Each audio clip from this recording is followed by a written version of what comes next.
চুলি পকা একেবাৰে নাইকিয়া হৈ যোৱাৰ লগতে চুলিখিনি বহুত বেছি ধুনীয়া হৈ পৰে, চিল্কি চাইনি হৈ পৰে, লগতে চুলিৰ গুৰিবোৰ বহুত বেছি মজবুত হৈ যোৱাৰ কাৰণে চুলি সৰাও বন্ধ হয়, চুলি গজিবলৈ আৰম্ভ কৰে আৰু খুব ধুনীয়া হৈ যায় চুলিখিনি। মই চুলিখিনিৰ ৰিজাল্টটো আপোনালোকক প্ৰথমতে দেখুৱাই লৈছোঁ। চাওকচোন, মোৰ বহুত বেছি পৰিমাণে চুলি সৰিছিলে, জলবায়ুৰ কাৰণেই হওক, ধূলি-বালিৰ কাৰণেই হওক বা কিবা খাদ্যৰ ভিটামিন কমাৰ কাৰণেই হওক, যিকোনো কাৰণতে চুলি সৰিছিলে আৰু চুলিবোৰ বহুত বেছি পৰিমাণে পকা মোৰ, সৰুৰে পৰাই পকা। আৰু এতিয়া আপোনালোকক দেখুৱাই দিছোঁ মই কি বিধান কৰি পেলাই চুলিখিনি পকা বন্ধ কৰিছোঁ। আৰু চুলিখিনি পকা বন্ধ হোৱাৰ লগতে খুব বেছি পৰিমাণে থকা যেন লাগিছে, যিহেতু মোৰ চুলি বহুত পাতল।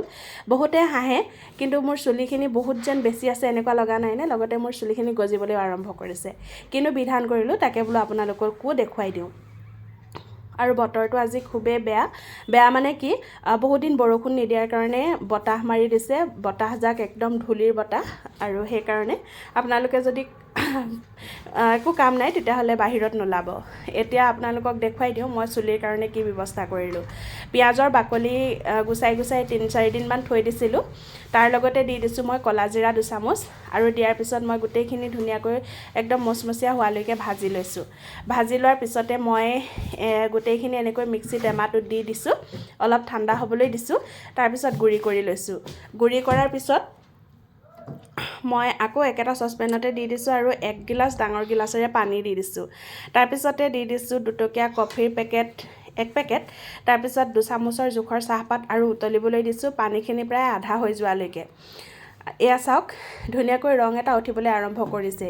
যিহেতু চাহপাতৰ ৰং, কফিৰ ৰং পটককৈ নাযায় আৰু খুব গ্ৰাহ হৈ মানে ধৰে, গতিকে মই সেইটো ব্যৱহাৰ কৰি আছোঁ। ক'লা জিৰাও খুব ভাল কাম কৰে চুলিৰ গুৰিত, আৰু লগতে পিঁয়াজৰ কথাটো ক'বই নালাগে। আৰু গোটেইখিনি মই আধা হোৱাৰ পিছত এনেকৈ চেকি পেলালোঁ। চেকি লোৱাৰ পিছত আপোনালোকে এইখিনি ঠাণ্ডা কৰি বটলত ভৰাই চুলিৰ গুৰিত যদি আপুনি সপ্তাহত 3 দিনো লগাই নহয়, খুব ভাল ৰিজাল্ট পাব। আৰু যদি তাতকৈ ভাল আপোনালোকে কিবা ব্যৱস্থা কৰোঁ বুলি ভাবে, তেতিয়াহ'লে মোৰ দৰে সেই পানীখিনিত আপোনালোকে এনেকৈ হেনা ব্যৱহাৰ কৰি দিব পাৰে। মই নুপুৰ হেনা ব্যৱহাৰ কৰিছোঁ, আপোনালোকে আপোনালোকৰ সুবিধা অনুসৰি হেনা ব্যৱহাৰ কৰিব। চাব যাতে হেনাৰ পেকেটটো বহুত বেছি ৰাসায়নিক পদাৰ্থ মিহলোৱা নাথাকে। এতিয়া লগাই যোৱাৰহে কথা, কিন্তু লগোৱাৰ আগতে আপোনালোকে হেনাখিনি মিহলি যদি কৰে, তেতিয়াহ'লে 1 ৰাতি ধুনীয়াকৈ তিয়াই থৈ দিব, পিছদিনাখন ধুনীয়াকৈ চুলিখিনি ধোৱাৰ পিছতহে লগাব।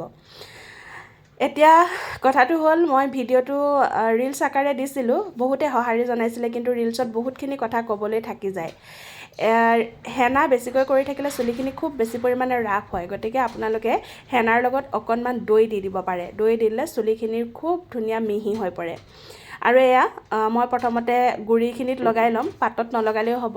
গুৰিত যদি সাৰ পানী পায়, তেতিয়াহ'লে পাতখিনি এনেও ধুনীয়া হৈ যাব নহয় জানো। গতিকে গুৰিখিনিত লগাই মই প্ৰায় 2 ঘণ্টা 2.5 ঘণ্টামান সময় ৰাখি থ'ম। তাৰপিছত নৰ্মেল পানীৰে এনেই ধুই থৈ দিম। ৰাতিলৈ মই তেল লগাম, তেল লগোৱাৰ পিছত পিছদিনাখনহে মই শ্বেম্পু কৰিম।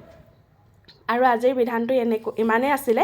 চুলি পকা বন্ধ হৈ যোৱাৰ লগতে চুলিখিনি বহুত বেছি পৰিমাণে গজিছে আৰু মোৰ দীঘলো হৈছে।